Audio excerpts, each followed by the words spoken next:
the great things about Bridger Bowl is that it's got such good terrain, but unfortunately on the big powder days lots of people are showing up, so there's been this paradigm shift to fight for first tracks, and in the backcountry it's that whole phase is removed and it becomes a much nicer place to experience the turn. It's kind of where the joy is for me, and you don't have to compete for turns with other people.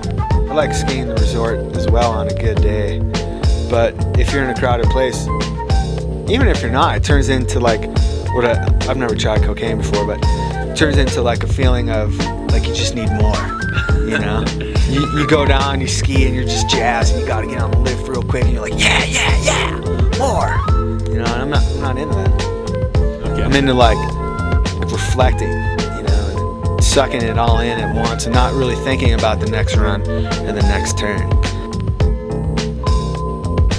It's light and dry. It's good snow. We don't get a lot of heavy wet snow, but the temperature varies a lot. And yeah, but it is nice when we get the 17-degree dump, you know, the cold smoke. Well, they call it the cold smoke, and that's for a reason. It's just really light. It just flies up and into your coat, over your face.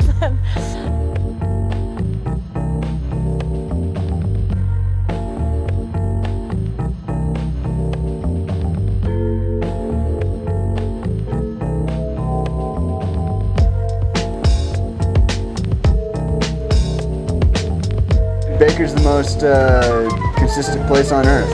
I think that for about 2.5 months, it really didn't stop snowing. We had a couple of days where it snowed less than 5 inches the night before, it seemed like. I might be exaggerating a little tiny bit. Really, it was incredible. 10, 12 inches a day, was it? 8, 10 inches a day on average. Occasionally, but not occasionally, consistently, those 18 inches of snow. Coffee report. 18 inches of snowfall, 18 inches of new, 24 inches of old. And every day was a complete whiteout. It was complete snow. I mean, it was just filled with pow thrown in your face. It's the best experience I've had in my life, I think, about all the other places. Just the consistency and the amount of snow. I mean, total right now, we broke world records. That's 1,021 inches for Rainier, and we beat that. Or was it 1,121? Something like that. I can't give you an exact record, but I know that we had a base that was over 300 inches for about 2.5 months. And you have a sustained base like that, it really changes the whole slope of the mountain. Things that were 80-foot cliffs before are now just kind of drop-offs. Things just became dynamically different. Record breaking? Shoot, I mean, I just hope it can snow like that again sometime. The backcountry out there, when you get to ride it, it's phenomenal runs. I don't know, I'm sure there's longer runs other places in the country, other places in the world, but there's a lot of fun stuff there. Get an opportunity to run that stuff. Well, you only get it every once in a while. The conditions aren't favorable for it all the time, so when you get it, go.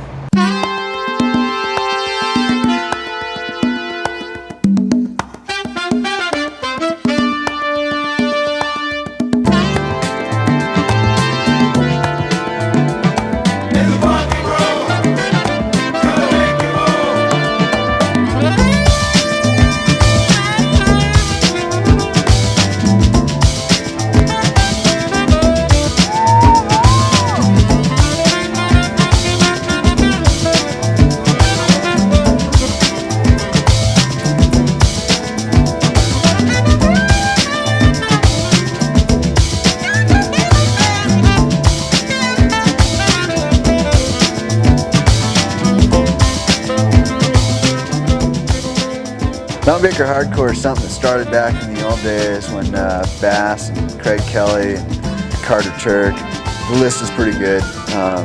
People that were just phenomenal snowboarders back in the day, still are, that's the thing. The Baker Hardcore is probably not as alive today as it used to be. It's not the big posse I think that it used to be. I think those guys still get together amongst themselves. that in and of itself as a historical fact is inspirational, because you're like, man, there was a group here and they own this place. You go there now and average Monday morning, 9 out of 10 people on the lifts are wearing snowboards. So what's the Baker hardcore now? Anybody who's up there in the storm.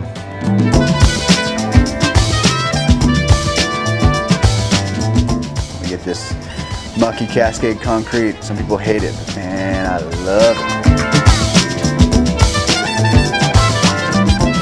Well, if you're speaking about the big crown that we had on back in February that took out 2 skiers, a couple factors there. One, I think most of the locals had a pretty good understanding that snowpack was at a highly dangerous point that day. We had, you know, classic conditions, rapidly warming temperatures, unconsolidated snowpack from 20 days of snowfall, roughly 20 feet of fresh snow that hadn't been consolidated. And we knew that, and most of the locals weren't even out there that day.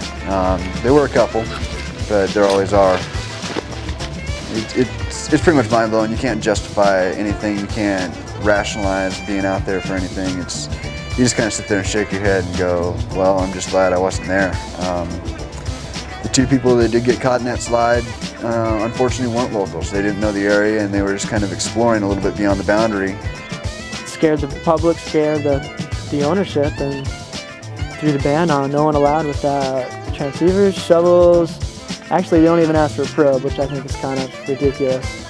And there's a lot of pressure there to start doing something policy-wise. So when they made the choice to start, you know, no backcountry access unless you had the proper tools and training, it definitely limited the number of people who could go out there, which is better for everybody else who could go out there. They're definitely more stoked on the amount of lines to get tracked out as fast. But I think overall it just increased people's awareness of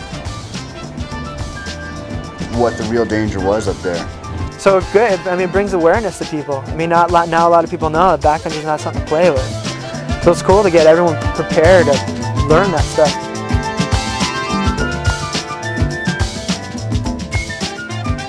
I don't know, there's no new school and old school though. It's just all school up there.